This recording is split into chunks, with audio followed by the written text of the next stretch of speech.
Pathan gang की भी इसी किस्म की कुछ हालत थी कि कोई बदला ले तो कैसा ले।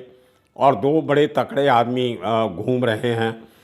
कुछ दिनों के लिए मजीद जेल में था, तो पठान गैंग को लगा था कि जब तक जेल में है तब तक तो ठीक है, और हमीद भागा हुआ था इन दिनों में।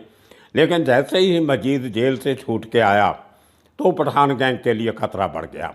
अब समद खान इस दुनिया में नहीं था जो मजीद के साथ टक्कर ले सकता था, क्योंकि लड़ाई तो मजीद हमीद के साथ शुरू हुई थी सोनिया महल बार में, और वो लड़ाई का अंजाम यहाँ तक पहुँच गया कि हमीद मजीद के बाप को मार दिया गया। तो अब जो लोकल लोग थे, जब मजीद छूट के आया अपने बाप के धंधे पे बैठने लगा उसी चिंदी गली में, जिसके अंदर जाके थोड़ी दूर राइट साइड में एक जो 3-4 मंजिला पुरानी किस्म की इमारत थी, उसके सेकंड फ्लोर पे मजीद रहता था अपने बाप के घर में। और ग्राउंड फ्लोर पे जो एक ऑफिस था काफ़ी बड़ा, जहाँ पे अब दिलीप अजीज़ के ज़िंदा रहते हुए अक्सर दरबार लगा करता था। उसको मिलने वाले लोग, उसके काम धंधे के लोग, उसके मुलाजिम लोग, पुलिस वाले भी, खबरी, इस किस्म के लोग आते जाते रहते थे। वो ऑफिस अभी मजीद संभालता था। और उससे बदला लेने के लिए कोई ऐसा शख्स चाहिए था पठान गैंग को जिसको उस इलाके में कोई नहीं जानता हो।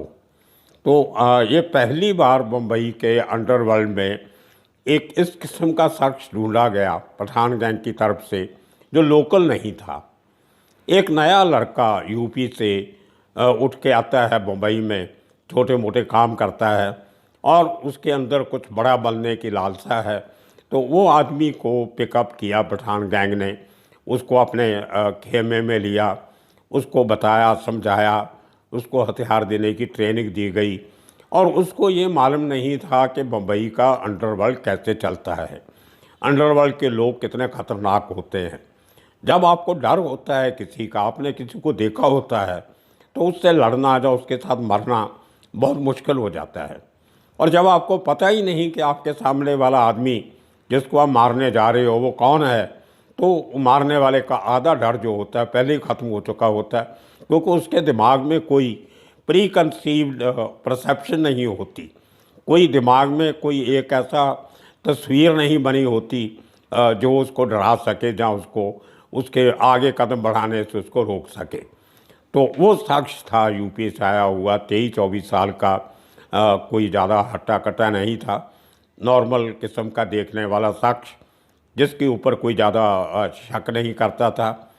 पर एक पुरानी सी पैंट पहनता था और बड़ी बिना प्रेस की हुई कमीज़ पहनना, टिपिकल जो एक यूपीआई करैक्टर होता है उस किस्म का वो एक लड़का।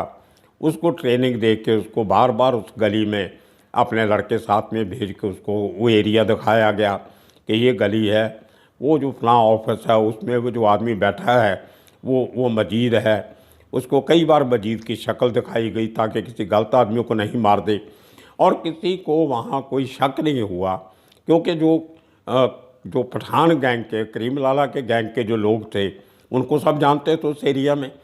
और जो चिंदी गली जहाँ पे मजीद बैठता था अपने बाप के ऑफिस में, उसके दूसरी तरफ रोड के एक नूर मस्जिद करके मस्जिद थी जहाँ पे जिसको पठान गैंग मानती थी। अपनी नमाज़ पढ़ने के लिए करीम लाला वहाँ जाते थे, करीम लाला के दूसरे जो लोग थे वही पठान लोग वहीं जाते थे। तो उनको सब जानते थे, चिंदी गली के लोग पठान गैंग के सब लोगों को पहचानते थे। वहीं पैदा हुए लोग, वहीं साथ में खेले, उन्हीं गलियों में घूमे और एक साथ में एक टाइम पे साथ में काम भी करते थे। तो उनकी जो चलना फिरना, उस एरिया में घूमना टहलना, उस पर किसी को शक नहीं हुआ कि उनमें एक नया शख्स घूम रहा है, किसी की निगाह उसके ऊपर नहीं गई। वो शख्स था मनेश्वर मुन्ना, मनेश्वर गुप्ता अलियास मुन्ना, जो बाद में मुंबई के अंडरवर्ल्ड का एक one of the most dangerous contract killer बना। उसका निशाना कभी नहीं चूका उसके बाद। लेकिन वो जो पहला काम उसको मिला मजीद को मारने का, वो शायद मनेश्वर मुन्ना की ज़िंदगी का सबसे एक महत्वपूर्ण कहो या उसकी लाइफ का इम्पोर्टेंट एक, जैसे हम आम ज़िंदगी में पढ़ लिख के एक अच्छी नौकरी लेने की उम्मीद करते हैं, कोई नया बिजनेस खोलते हैं तो चलने लगता है तो अच्छा लगता है। कुछ इसी किस्म की बातें मनेश्वर गुप्ता के दिमाग में चल रही होगी, जो समझा जा सकता है कि आज मेरी ज़िंदगी का ये पहला काम है, ये कामयाब होता है तो मैं पता नहीं आगे किस किस्म की तरक्की करूँगा। तो अचानक एक दिन मौका पा के, जब उस गली में ज़्यादा भीड़ भाड़ नहीं थी, तो एक बहुत बढ़िया हथियार लेके, ऑटोमेटिक वेपन लेके, सोफिस्टिकेटेड वेपन इम्पोर्टेड, जिसके ऊपर उसको पहले कई दिन की ट्रेनिंग दी जा चुकी थी, वो आदमी अकेला उस गली में गया, कोई उसके साथ नहीं। किसी ने उस पर शक नहीं किया कि एक ऑर्डिनरी किस्म का दिखाई देने वाला शख्स जा रहा है। आगे भी कई बार उस गली में घूमा था, किसी को शक नहीं हुआ। उसने बड़े आराम से दरवाज़ा खोला। मजीद के साथ कुछ लोग बैठे थे। इसके पहले किसी को एहसास होता कि ये एक हल्का फुल्का सा आदमी क्या करेगा, उसने अपना वो रिवाल्वर निकाला और 5 गोलियां जो थी वो मजीद को बैठे बैठे मार दी, और वहाँ से बड़े आराम से निकल के वो गया। कि लोग मजीद से को गोली लगने से इतना मोहल्ला स्टंड हो गया सारा, हैरान परेशान हो गए लोग एकदम कि कोई आदमी आके मजीद को ऐसे मार सकता है। उसको किसी ने हाथ लगाने की कोशिश नहीं की, उसको किसी ने पकड़ने की कोशिश नहीं की। एक एक इतना डर का माहौल पैदा हुआ कि मुन्ना वहाँ से बड़े आराम से निकल के, जो उसका एस्केप रूट उसको इतने दिनों से ट्रेनिंग दी गई थी, वो तो बाहर से आया था, उसको इतना रास्ते पता नहीं थे, तो उसको वहाँ से बाहर सेफ जब निकला तो उसको उठा के करीम लाला के लोग ले गए और मजीद उस जगह पे मर गया। उसको हॉस्पिटल ले जाया गया, but he was declare dead before admission.